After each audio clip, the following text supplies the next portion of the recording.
James Monroe. Published December the 16th, 2017. Special characters are denoted as follows: and, left and right parentheses, a bullet point, an M dash. James Monroe. April the 28th, 1758, July the 4th, 1831. Was an American statesman who served as the 5th President of the United States from 1817 to 1825.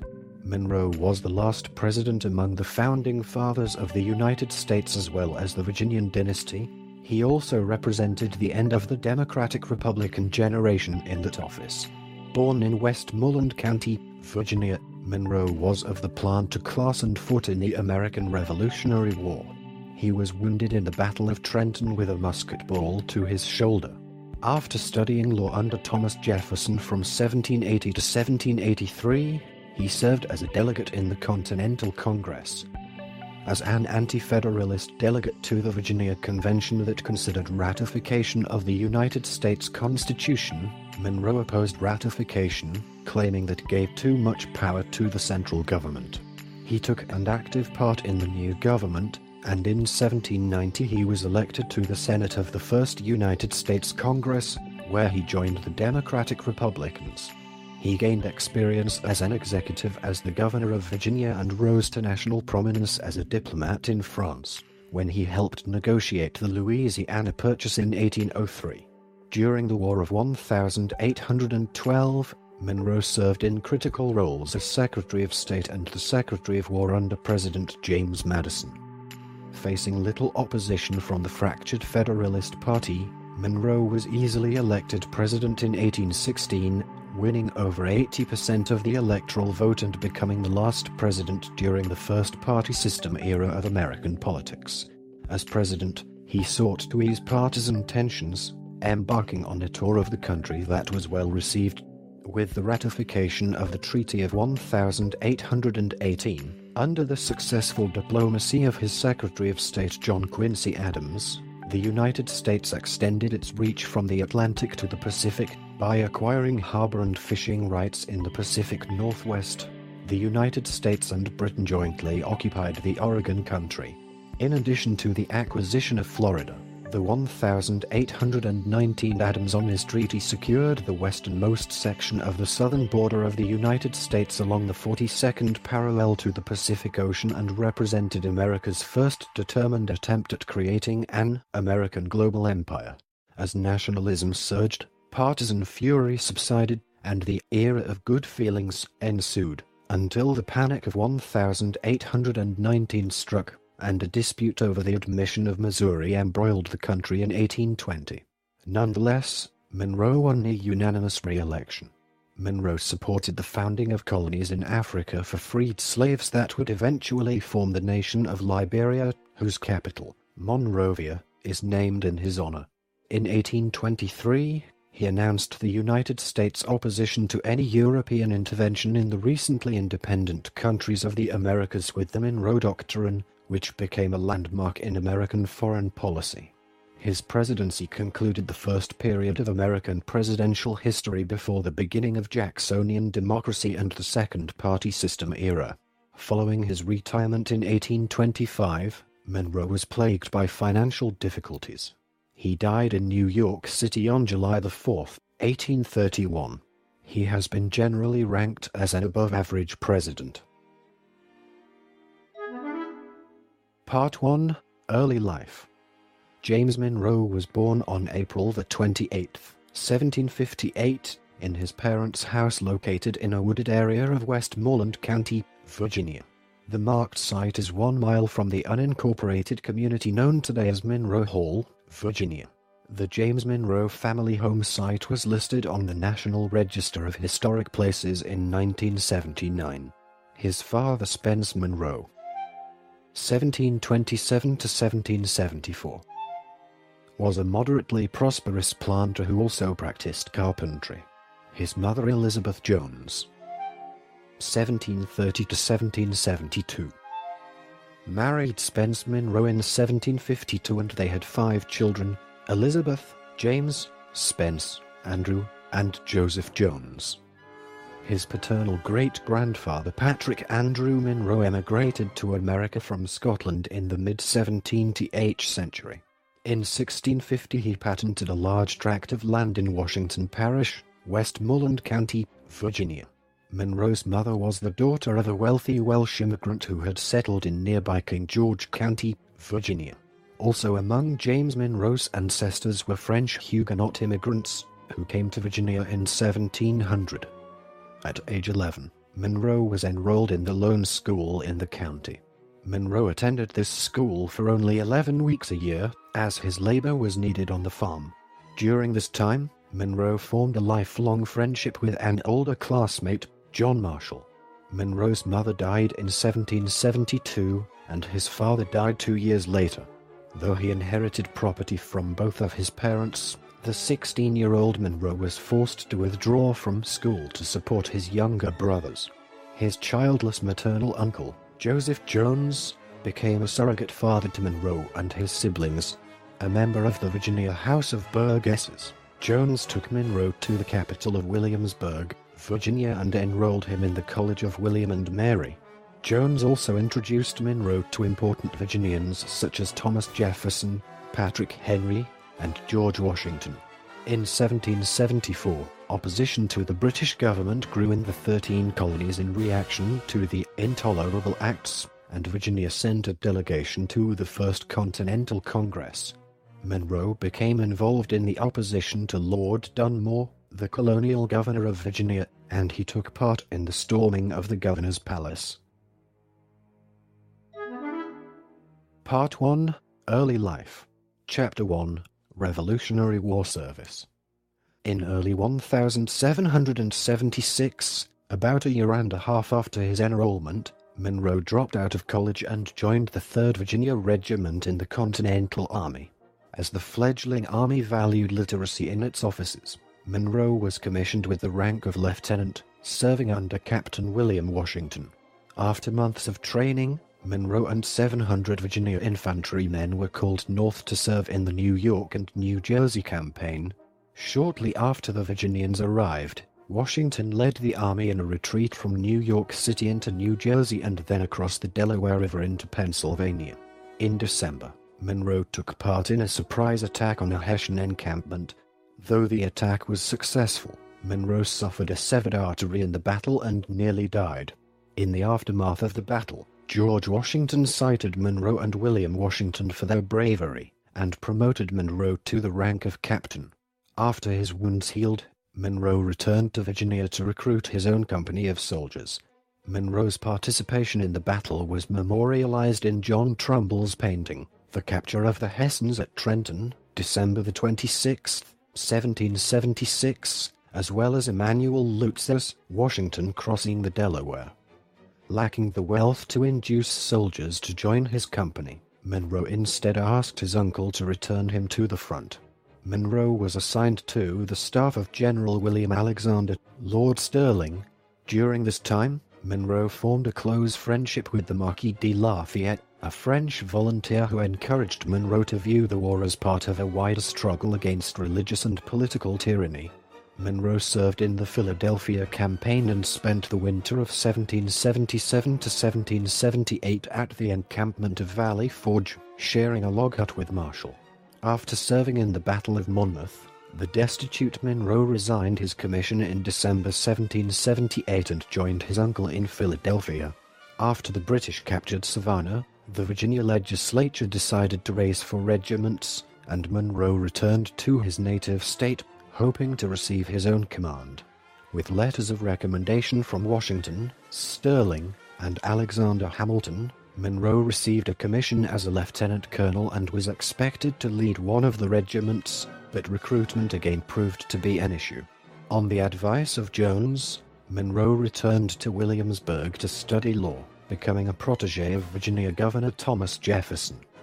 With the British increasingly focusing their operations in the southern colonies, the Virginians moved the capital to the more defensible city of Richmond, and Monroe accompanied Jefferson to the new capital. As governor of Virginia, Jefferson held command over the state's militia, and he appointed Monroe to the rank of colonel, and Monroe established a messenger network to coordinate with the Continental Army and other state militias. Still unable to raise an army due to a lack of interested recruits, Monroe traveled to his home in King George County, and thus was not present for the British raid of Richmond, as both the Continental Army and the Virginia militia had an abundance of officers. Monroe did not serve during the Yorktown campaign, and, much to his frustration, Monroe did not take part in the siege of Yorktown. Although Andrew Jackson served as a courier in a militia unit at age 13, Monroe is regarded as the last U.S. president who was a Revolutionary War veteran, since he served as an officer of the Continental Army and took part in combat. Monroe resumed studying law under Jefferson, and continued until 1783. He was not particularly interested in legal theory or practice, but chose to take it up because he thought it offered the most immediate rewards and could ease his path to wealth, social standing, and political influence. Monroe was admitted to the Virginia bar and practiced in Fredericksburg, Virginia. Part 2. Marriage and Family. On February the 16th, 1786, Monroe married Elizabeth Cartwright, 1768–1830, in New York City. She was the daughter of Hannah Aspinwall Cartwright and Lawrence Cartwright, a wealthy trader and former British officer. He met her while serving in the Continental Congress. After a brief honeymoon on Long Island, New York, the Monroes returned to New York City to live with her father until Congress adjourned. They then moved to Virginia, settling in Charlottesville, Virginia in 1789. They bought an estate in Charlottesville known as Ashlawn Highland, settling on the property in 1799. The Monroes had the following children: Eliza Cartwright Monroe Hay, 1786–1840. Eliza was born in Fredericksburg, Virginia, in 1786, and was educated in Paris at a school of Madame Campan during the time her father was the United States ambassador to France. In 1808 she married George Hay, a prominent Virginia attorney who had served as prosecutor in the trial of Aaron Burr and later U.S. District Judge. James Spence Monroe, 1799–1800. A son who died 16 months after birth. Maria Hester Monroe, 1804–1850, married her cousin Samuel L. Gouverneur on March the 8th, 1820, in the first wedding of a president's child in the White House.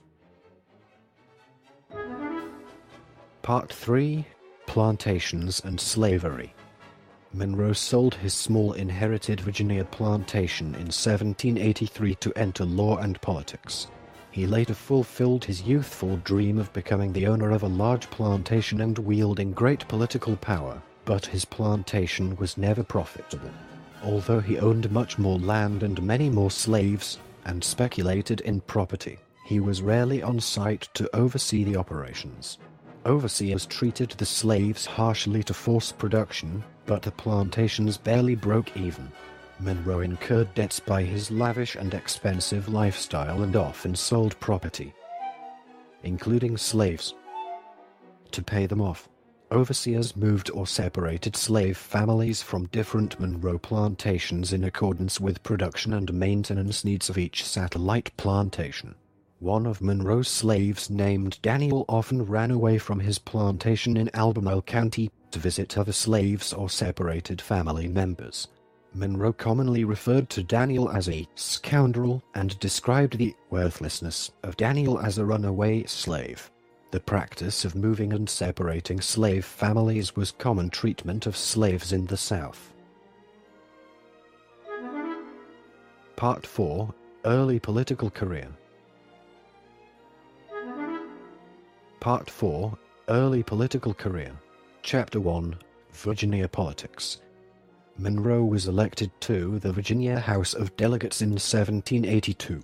After serving on Virginia's Executive Council, He was elected to the Congress of the Confederation in November 1783 and served in Annapolis until Congress convened in Trenton, New Jersey in June 1784. He had served a total of 3 years when he finally retired from that office by the rule of rotation.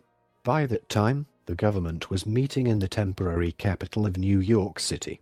While serving in Congress, Monroe became an advocate for Western expansion and played a key role in the writing and passage of the Northwest Ordinance. The ordinance created the Northwest Territory, providing for federal administration of the territories west of Pennsylvania and north of the Ohio River. During this period, Jefferson continued to serve as a mentor to Monroe, and, at Jefferson's prompting, he befriended another prominent Virginian, James Madison. Monroe resigned from Congress in 1786 to focus on his legal career, and he became an attorney for the state. In 1787, Monroe won election to another term in the Virginia House of Delegates. Though he had become outspoken in his desire to reform the Articles, he was unable to attend the Philadelphia Convention due to his work obligations. In 1788, Monroe became a delegate to the Virginia Ratifying Convention. In Virginia, the struggle over the ratification of the proposed Constitution involved more than a simple clash between Federalists and Anti-Federalists. Virginians held a full spectrum of opinions about the merits of the proposed change in national government. Washington and Madison were leading supporters. Patrick Henry and George Mason were leading opponents. Those who held the middle ground in the ideological struggle became the central figures. Led by Monroe and Edmund Pendleton, these Federalists who are for amendments criticized the absence of a Bill of Rights and worried about surrendering taxation powers to the central government. After Madison reversed himself and promised to pass a Bill of Rights, the Virginia Convention ratified the Constitution by a narrow vote, though Monroe himself voted against it. Virginia was 10th state to ratify the Constitution, and all 13 states eventually ratified the document. Henry and other anti-federalists hoped to elect a Congress that would amend the Constitution to take away most of the powers it had been granted. Commit suicide on its own authority, as Madison put it. Henry recruited Monroe to run against Madison for a House seat in the first Congress, and he had the Virginia legislature draw a congressional district designed to elect Monroe. During the campaign, Madison and Monroe often traveled together, and the election did not destroy their friendship. Madison prevailed over Monroe, taking 1,308 votes compared to Monroe's 972 votes. Following his defeat, Monroe returned to his legal duties and developed his farm in Charlottesville.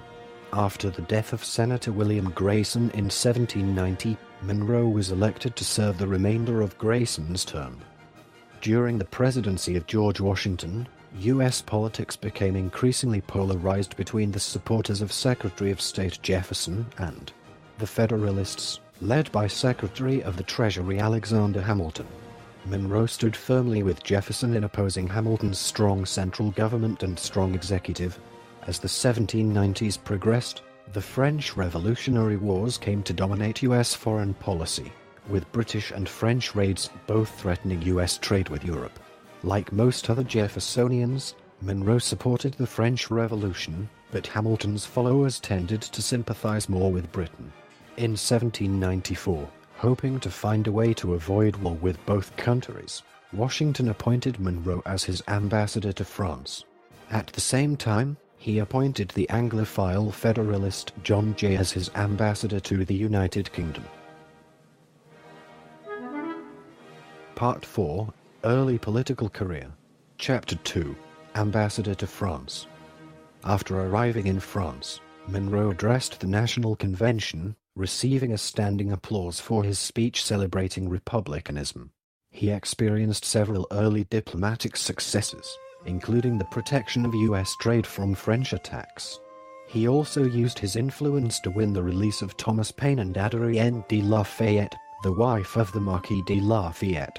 Months after Monroe arrived in France, the U.S. and Great Britain concluded the Jay Treaty, outraging both the French and Monroe. not fully informed about the treaty prior to its publication. Despite the undesirable effects of the Jay Treaty on Franco-American relations, Monroe won French support for U.S. navigational rights on the Mississippi River, the mouth of which was controlled by Spain. And in 1795 the U.S. and Spain signed Pinckney's Treaty. The treaty granted the U.S. limited rights to use the port of New Orleans. Frustrated by Monroe's inability to convince the French of the benign nature of the Jay Treaty, Washington recalled Monroe in November 1796. He returned to the United States, where he wrote a 400-page defense of his tenure as ambassador, criticizing Washington's desire to pursue close relations with Britain at the expense of relations with France. Monroe became a member of the Democratic Republican Party, a political party organized by Jefferson in opposition to the Federalists. Returning to his home in Charlottesville, he resumed his dual careers as a farmer and lawyer. Part 5. Governor of Virginia and Diplomat. Part 5. Governor of Virginia and Diplomat. Chapter 1. Governor of Virginia. Monroe was elected governor of Virginia in 1799, serving his first term from 1799 to 1802. The Constitution of Virginia endowed the governor with very few powers aside from commanding the militia when the Assembly called it into action. But Monroe used his stature to convince legislators to enhance state involvement in transportation and education and to increase training for the militia. Monroe also began to give State of the Commonwealth addresses to the legislature, in which he highlighted areas in which he believed the legislature should act. Monroe also led an effort to create the state's first penitentiary, and imprisonment replaced other, often harsher, punishments. In 1800, Monroe called out the state militia to suppress Gabriel's Rebellion, a slave rebellion originating on a plantation 6 miles from the capital of Richmond. Gabriel and 27 other enslaved people who participated were all hanged for treason. Monroe thought that foreign and Federalist elements had created the quasi-war of 1798 to 1800 and were behind efforts to prevent the election of Thomas Jefferson as president in 1800. As governor, he considered using the Virginia militia to force the outcome in favor of Jefferson. Federalists were likewise suspicious of Monroe, some viewing him at best as a French dupe and at worst a traitor. Jefferson won the 1800 election, and he appointed Madison as his Secretary of State. As a member of Jefferson's party and the leader of the largest state in the country, Monroe emerged as one of Jefferson's 2 most likely successors, alongside Madison. Part 5. Governor of Virginia and Diplomat. Chapter 2. Louisiana Purchase and Ambassador to Britain. Shortly after the end of Monroe's gubernatorial tenure, President Jefferson sent Monroe back to France to assist Ambassador Robert R. Livingston in negotiating the Louisiana Purchase. In the 1800 Treaty of San Ildefonso, France had acquired the territory of Louisiana from Spain. At the time, many in the U.S. believed that France had also acquired West Florida in the same treaty. The American delegation originally sought to acquire West Florida and the city of New Orleans, which controlled the trade of the Mississippi River. Determined to acquire New Orleans even if it meant war with France, Jefferson also authorized Monroe to form an alliance with the British if the French refused to sell the city. Meeting with François Barbe Marbois, the French foreign minister, Monroe and Livingston agreed to purchase the entire territory of Louisiana for $15 million. The purchase became known as the Louisiana Purchase. In agreeing to the purchase, Monroe violated his instructions, which had only allowed $9 million for the purchase of New Orleans and West Florida. The French did not acknowledge that West Florida remained in Spanish possession, and the United States would claim that France had sold West Florida to the United States for several years to come. Though he had not ordered the purchase of the entire territory, Jefferson strongly supported Monroe's actions, which ensured that the United States would continue to expand to the west. overcoming doubts about whether the Constitution authorized the purchase of foreign territory. Jefferson won congressional approval for the Louisiana Purchase, and the acquisition doubled the size of the United States. Monroe would travel to Spain in 1805 to try to win the cession of West Florida, but, with the support of France, Spain refused to consider relinquishing the territory. After the resignation of Rufus King, Monroe was appointed as the ambassador to Great Britain in 1803. The greatest issue of contention between the United States and Britain was that of the impressment of U.S. sailors. Many U.S. merchant ships employed British seamen who had deserted or dodged conscription, and the British frequently impressed sailors on U.S. ships in hopes of quelling their manpower issues. However, many of the sailors they impressed had never been British subjects, and Monroe was tasked with persuading the British to stop their practice of impressment. Monroe found little success in this endeavor, partly due to Jefferson's alienation of the British minister to the United States, Anthony Merry. Rejecting Jefferson's offer to serve as the first governor of Louisiana Territory, Monroe continued to serve as ambassador to Britain until 1807. In 1806 he negotiated the Monroe-Pinckney Treaty with Great Britain. It would have extended the Jay Treaty of 1794, which had expired after 10 years. Jefferson had fought the Jay Treaty intensely in 1794-95 because he felt it would allow the British to subvert American republicanism. The treaty had produced 10 years of peace and highly lucrative trade for American merchants, but Jefferson was still opposed. When Monroe and the British signed the new treaty in December 1806, Jefferson refused to submit it to the Senate for ratification.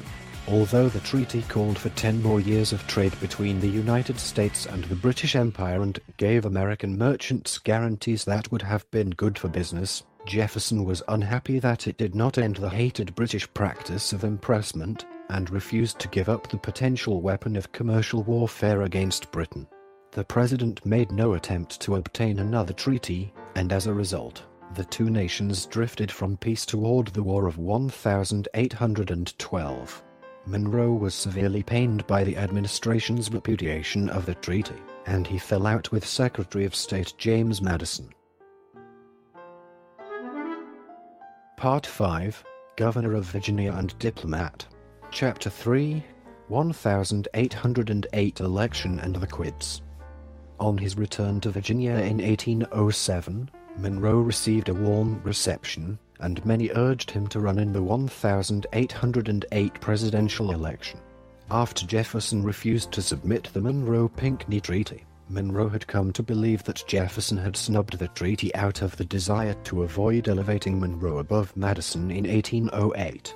Out of deference to Jefferson, Monroe agreed to avoid actively campaigning for the presidency, but he did not rule out accepting a draft effort.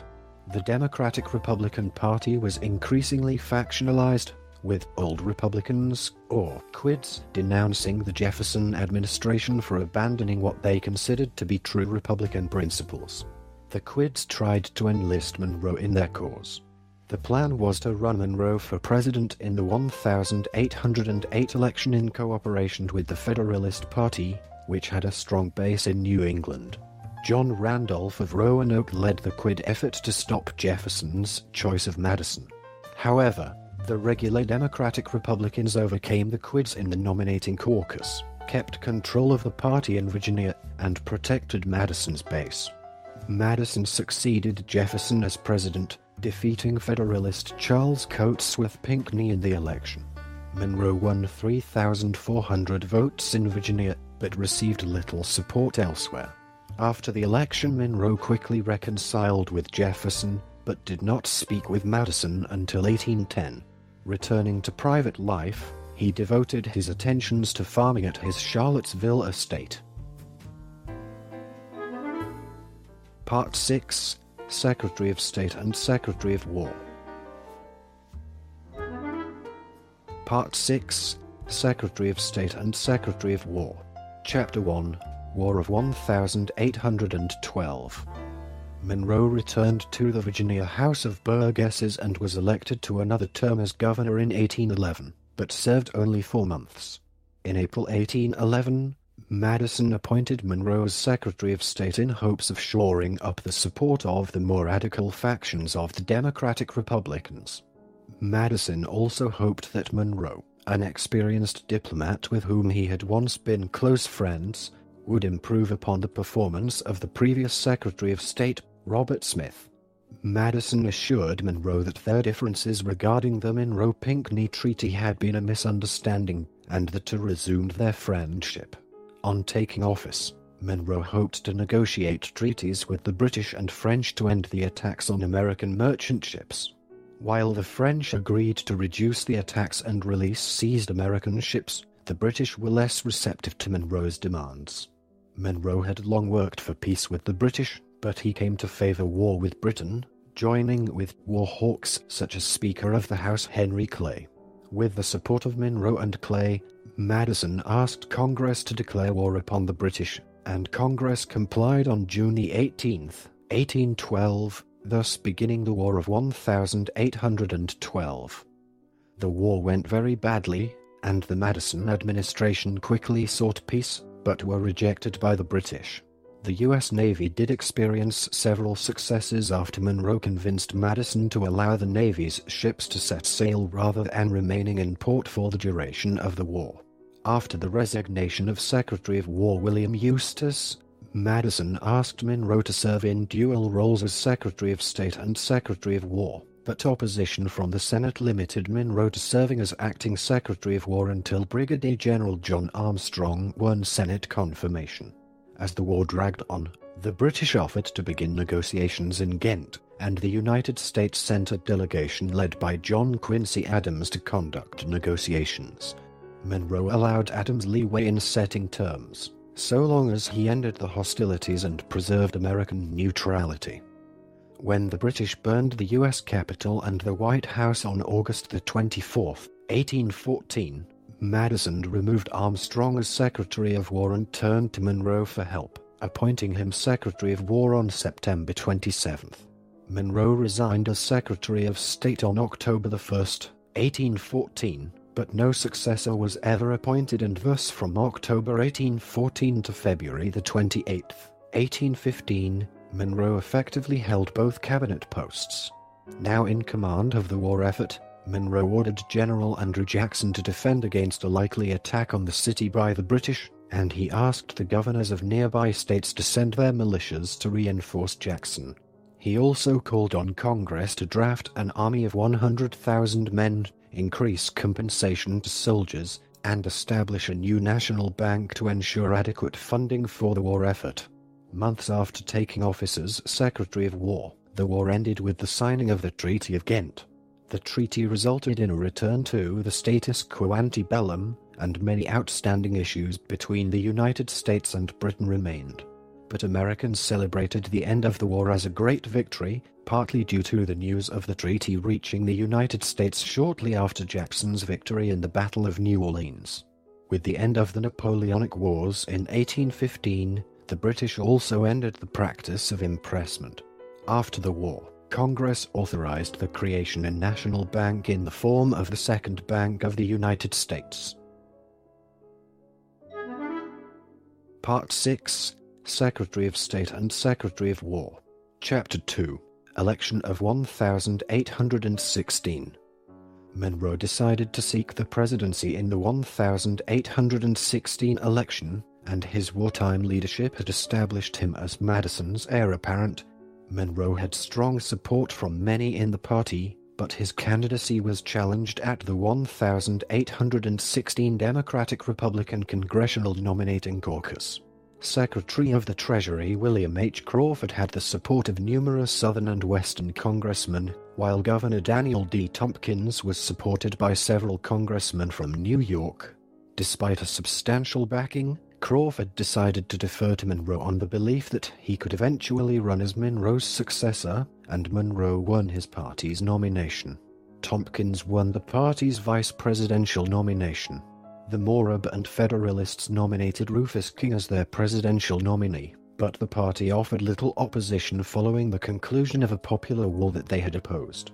Monroe received 183 of the 217 electoral votes. winning every state but Massachusetts, Connecticut, and Delaware.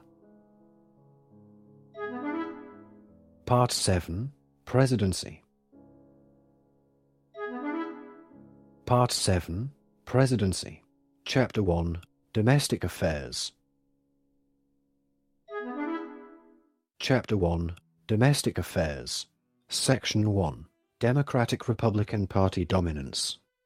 Monroe largely ignored old party lines in making federal appointments, which reduced political tensions and augmented the sense of oneness that pervaded the United States.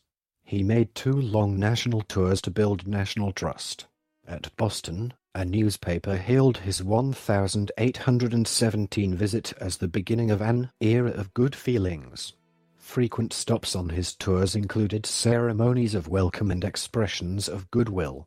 The Federalist Party continued to fade during his administration. It maintained its vitality and organizational integrity in Delaware and a few localities, but lacked influence in national politics.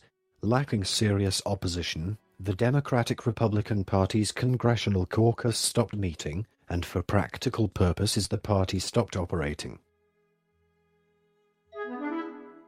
Chapter 1, Domestic Affairs. Section 2, Missouri Compromise.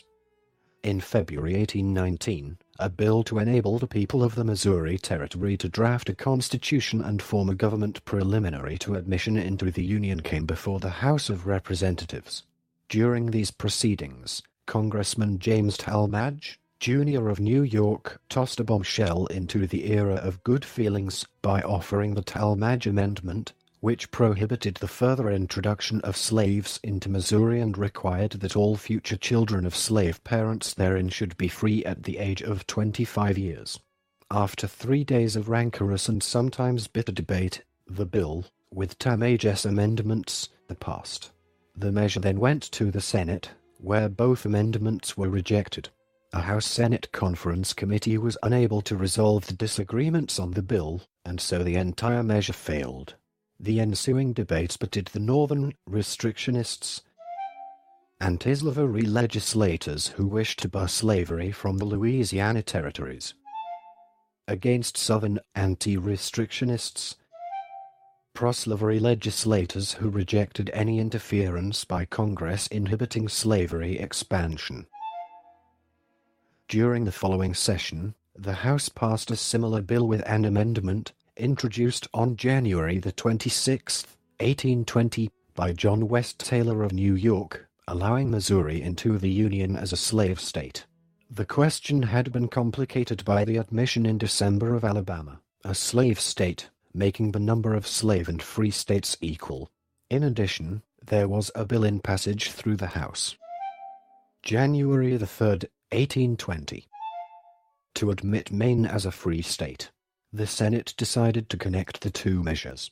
It passed a bill for the admission of Maine with an amendment enabling the people of Missouri to form a state constitution. Before the bill was returned to the House, a second amendment was adopted on the motion of Jesse B. Thomas of Illinois, excluding slavery from the Louisiana Territory north of the parallel 36 degrees 30' north, the southern boundary of Missouri, except within the limits of the proposed state of Missouri. The House then approved the bill as amended by the Senate. The legislation passed, which became known as the Missouri Compromise, won the support of Monroe and both houses of Congress, and compromise temporarily settled the issue of slavery in the territories. Chapter 1, Domestic Affairs. Section 3, Internal Improvements. As the United States continued to grow, many Americans advocated a system of internal improvements to help the country develop. Monroe agreed the young nation needed an improved infrastructure, including a transportation network in order to grow and thrive economically. However, he discerned no constitutional authority to build, maintain, and operate a national transportation system. He therefore urged Congress to introduce a constitutional amendment granting that such power. Congress never acted on his suggestion because many legislators thought they already had the implied authority to enact such measures.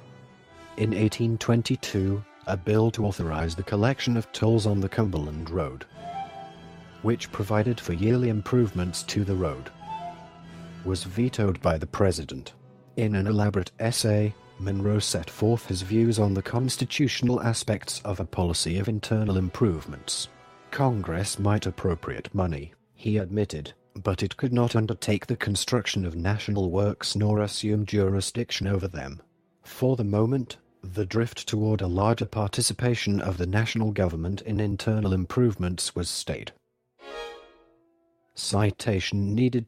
2 years later, Congress authorized the president to institute surveys for such roads and canals as he believed to be needed for commerce and military defense. No one pleaded more eloquently for a larger conception of the functions of the national government than Henry Clay. He called the attention of his hearers to provisions made for coast surveys and lighthouses on the Atlantic seaboard and deplored the neglect of the interior of the country.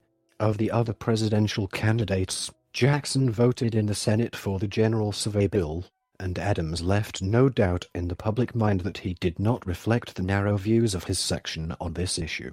Crawford felt the constitutional scruples which were everywhere being voiced in the South, and followed the old expedient of advocating a constitutional amendment to sanction national internal improvements. Chapter 1. Domestic Affairs. Section 4. Panic of 1819. 2 years into his presidency, Monroe faced an economic crisis known as the Panic of 1819, the first major depression to hit the country since the 1780s. The panic stemmed from declining imports and exports, and sagging agricultural prices as global markets readjusted to peacetime production and commerce in the aftermath of the War of 1812 and the Napoleonic Wars. The severity of the economic downturn in the U.S. was compounded by excessive speculation in public lands, fueled by the unrestrained issue of paper money from banks and business concerns. Monroe lacked the power to intervene directly in the economy, as banks were largely regulated by the states, and he could do little to stem the economic crisis. The resulting high unemployment and an increase in bankruptcies and foreclosures provoked popular resentment against banking and business enterprises. It also exacerbated tensions within the Democratic-Republican Party and aggravated sectional tensions as Northerners pressed for higher tariffs while Southerners abandoned their support of nationalistic economic programs. Citation needed. Part 7. Presidency. Chapter 2. Foreign Affairs.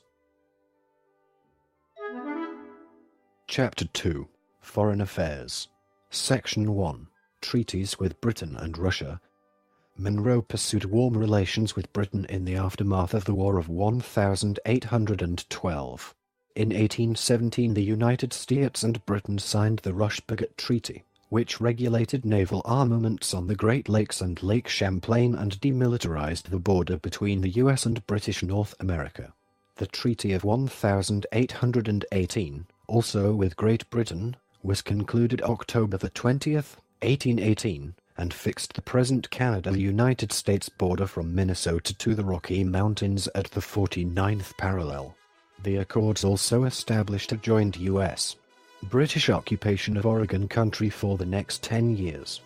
Though they did not solve every outstanding issue between the U.S. and Britain, the treaties allowed for greater trade between the United States and the British Empire and helped avoid an expensive naval arms race in the Great Lakes. Late in Monroe's second term, the U.S. concluded a treaty with the Russian Empire. The Russo-American Treaty of 1824 set the southern limit of Russian sovereignty on the Pacific coast of North America at the 54 degrees 40th parallel, the present southern tip of the Alaska Panhandle. Chapter 2. Foreign Affairs. Section 2. Acquisition of Florida. Spain had long rejected repeated American efforts to purchase Florida, but by 1818, Spain was facing a troubling colonial situation in which the cession of Florida made sense. Spain had been exhausted by the Peninsular War in Europe and needed to rebuild its credibility and presence in its colonies. Revolutionaries in Central America and South America were beginning to demand independence. Spain was unwilling to invest further in Florida, encroached on by American settlers, and it worried about the border between New Spain and the United States. With only a minor military presence in Florida, Spain was not able to restrain the Seminole warriors who routinely crossed the border and raided American villages and farms, as well as protected Southern slave refugees from slave owners and traders of the Southern United States. In response to these Seminole attacks, Monroe ordered a military expedition to cross into Spanish Florida and attack the Seminoles. The expedition, led by Andrew Jackson, defeated numerous Seminoles but also seized the Spanish territorial capital of Pensacola. With the capture of Pensacola, Jackson established de facto American control of the entire territory. While Monroe supported Jackson's actions, many in Congress harshly criticized what they saw as an undeclared war. With the support of Secretary of State Adams, Monroe defended Jackson against domestic and international criticism, and the United States began negotiations with Spain. Confronted by the revolt of all her American colonies, Spain could hardly resist the insistent pressure upon a province which she could neither govern nor defend. On February the 22nd, 1819, Spain and the United States signed the Adams-Onís Treaty, which ceded the Floridas in return for the assumption by the United States of claims of American citizens against Spain to an amount not exceeding $5 million. The treaty also contained a definition of the boundary between Spanish and American possessions on the North American continent. Beginning at the mouth of the Sabine River, the line ran along that river to the 32nd parallel, then due north to the Red River, which it followed to the 100th meridian, due north to the Arkansas River, and along that river to its source, then north to the 42nd parallel, which it followed to the Pacific Ocean. As the United States renounced all claims to the west and south of this boundary, Texas. So Spain surrendered any title she had to the northwest. Oregon Country. Part 7, Presidency. Chapter 3, Monroe Doctrine. In March 1822, Monroe officially recognized the countries of Argentina, Peru, Colombia, Chile, and Mexico, all of which had won independence from Spain. Secretary of State Adams, under Monroe's supervision, wrote the instructions for the ministers to these new countries. They declared that the policy of the United States was to uphold republican institutions and to seek treaties of commerce on a most favored nation basis. The United States would support inter-American congresses dedicated to the development of economic and political institutions fundamentally differing from those prevailing in Europe. Monroe took pride as the United States was the first nation to extend recognition and to set an example to the rest of the world for its support of the cause of liberty and humanity. For their part, the British also had a strong interest in ensuring the demise of Spanish colonialism, with all the trade restrictions mercantilism imposed. In October 1823, Richard Rush, the American minister in London, advised that Foreign Secretary George Canning was proposing that the US and Britain issue a joint declaration to deter any other power from intervening in Central and South America. Adams, however, vigorously opposed cooperation with Great Britain, contending that a statement of bilateral nature could limit United States expansion in the future. He also argued that the British were not committed to recognizing the Latin American republics and must have had imperial motivations themselves. 2 months later, the bilateral statement proposed by the British became a unilateral declaration by the United States. While Monroe thought that Spain was unlikely to re-establish its colonial empire on its own, he feared that France or the Holy Alliance might seek to establish control over the former Spanish possessions. On December 2, 1823, in his annual message to Congress, Monroe articulated what became known as the Monroe Doctrine. He first reiterated the traditional U.S. policy of neutrality with regard to European wars and conflicts. He then declared that the United States would not accept the recolonization of any country by its former European master, though he also avowed non-interference with existing European colonies in the Americas. Finally, he stated that European countries should no longer consider the Western Hemisphere open to new colonization, a jab aimed primarily at Russia, which was attempting to expand its colony on the northern Pacific coast. Part 7, Presidency. Chapter 4, Election of 1820. The collapse of the Federalists left Monroe with no organized opposition at the end of his first term, and he ran for re-election unopposed, the only president other than Washington to do so. A single elector from New Hampshire, William Plumer, cast a vote for John Quincy Adams, preventing a unanimous vote in the Electoral College. He did so because he thought Monroe was incompetent. Later in the century, the story arose that he had cast his dissenting vote so that only George Washington would have the honor of a unanimous election. Plumer never mentioned Washington in his speech explaining his vote to the other New Hampshire electors. Part 7, Presidency. Chapter 5, Administration and Cabinet. Monroe made balanced cabinet choices, naming a Southerner, John C. Calhoun, as Secretary of War, and a Northerner, John Quincy Adams, as Secretary of State. Both proved outstanding, as Adams was a master diplomat and Calhoun completely reorganized the War Department to overcome the serious deficiencies that had hobbled it during the War of 1812. Monroe decided on political grounds not to offer Henry Clay the State Department, and Clay turned down the War Department and remained Speaker of the House, so Monroe lacked an outstanding Westerner in his cabinet. Monroe was the only president in the 19th century to complete 2 full terms with the same vice president. Part 7, Presidency. Chapter 6, Judicial Appointments. Monroe appointed 1 justice to the Supreme Court of the United States, Smith Thompson.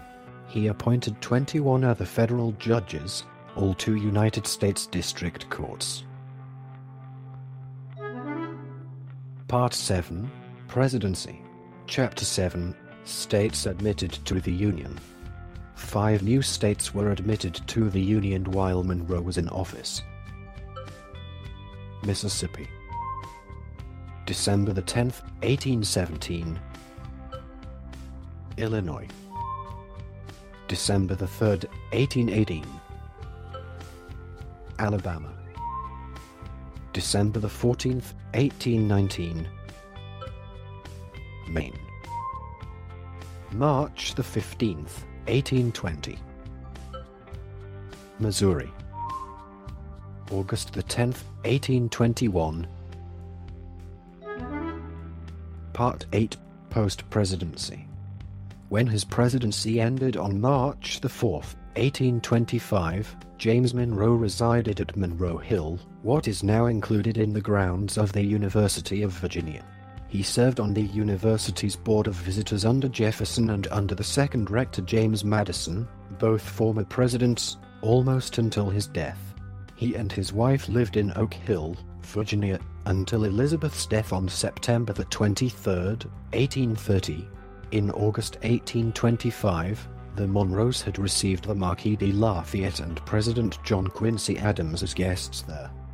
Monroe incurred many unliquidated debts during his years of public life.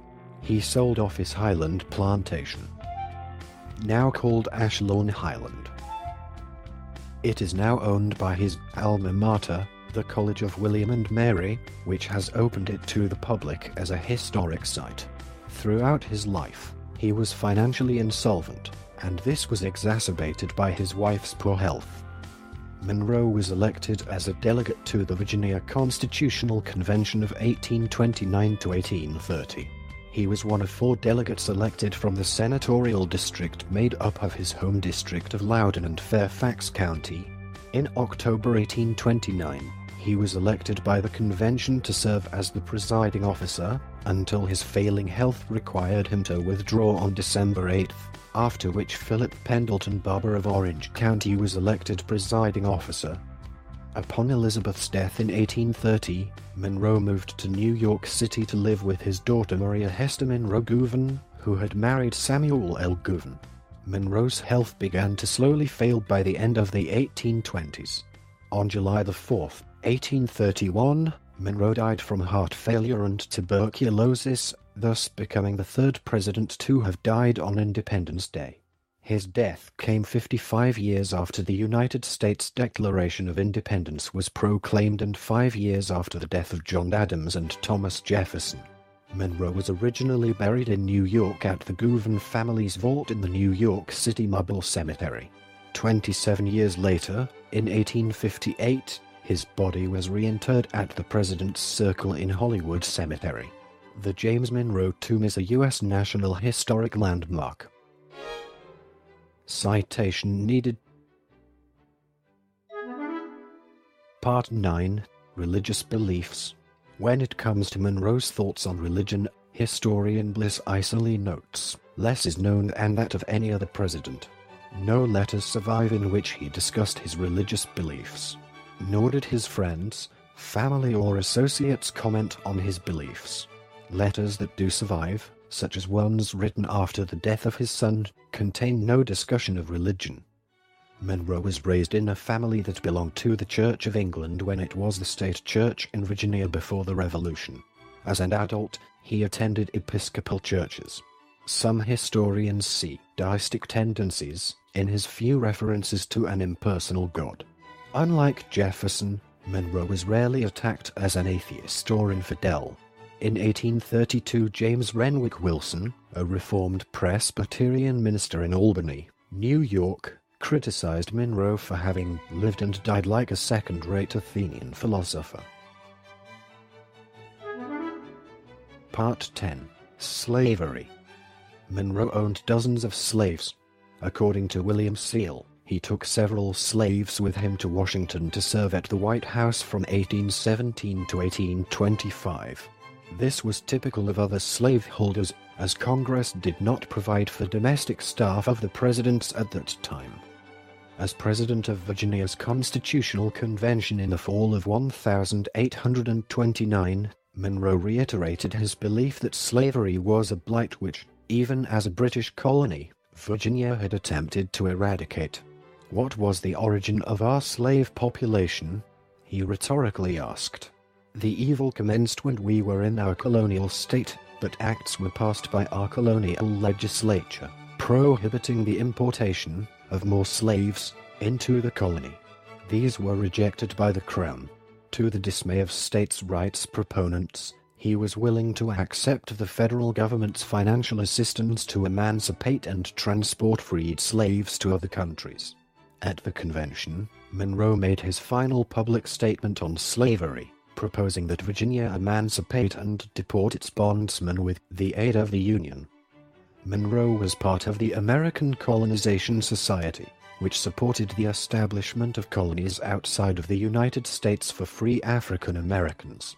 The society helped send several thousand freed slaves to the new colony of Liberia in Africa from 1820 to 1840. Slave owners like Monroe and Andrew Jackson wanted to prevent free blacks from encouraging slaves in the South to rebel. With about $100,000 in federal grant money, the organization also bought land for the freedmen in what is today Liberia. The capital of Liberia was named Monrovia after President Monroe. When Monroe was governor of Virginia in 1800, hundreds of slaves from Virginia planned to kidnap him, take Richmond, and negotiate for their freedom. Due to a storm on August 30th, they were unable to attack. What became known as Gabriel's slave conspiracy became public knowledge. In response, Governor Monroe called out the militia. The slave patrols soon captured some slaves accused of involvement. Sidbury says some trials had a few measures to prevent abuses, such as an appointed attorney, but they were hardly fair. Slave codes prevented slaves from being treated like whites, and they were given quick trials without a jury. Monroe influenced the Executive Council to pardon and sell some slaves instead of hanging them. Historians say the Virginia courts executed between 26 and 35 slaves. None of the executed slaves had killed any whites because the uprising had been foiled before it began. Part 11, Legacy and Memory. Since its 1824 renaming in his honor, the capital city of the West African country of Liberia has been named Monrovia. It is the only non-American capital city named after a U.S. president. On December 12, 1954, the United States Postal Service released a 5-cent Liberty issue postage stamp honoring Monroe. Monroe is the namesake of 17 Monroe counties. The cities of Monroe, Maine incorporated in 1818, Monroe, Michigan and Monroe, Georgia incorporated in 1821, and Monroe, Connecticut incorporated in 1823, are named for him. The township of Monroe, in central New Jersey, founded in 1838, bears his name as well. Fort Monroe is named for him. Monroe was the last U.S. president to wear a powdered wig tied in a queue, a tricorn hat and knee breeches according to the style of the late 18th century. That earned him the nickname, the Last Cocked Hat. Monroe is the last president not photographed. This recording is a derivative work from Wikipedia. For more information, to commission recordings like this, and to support the developer, please visit www.patreon.com/frogcast.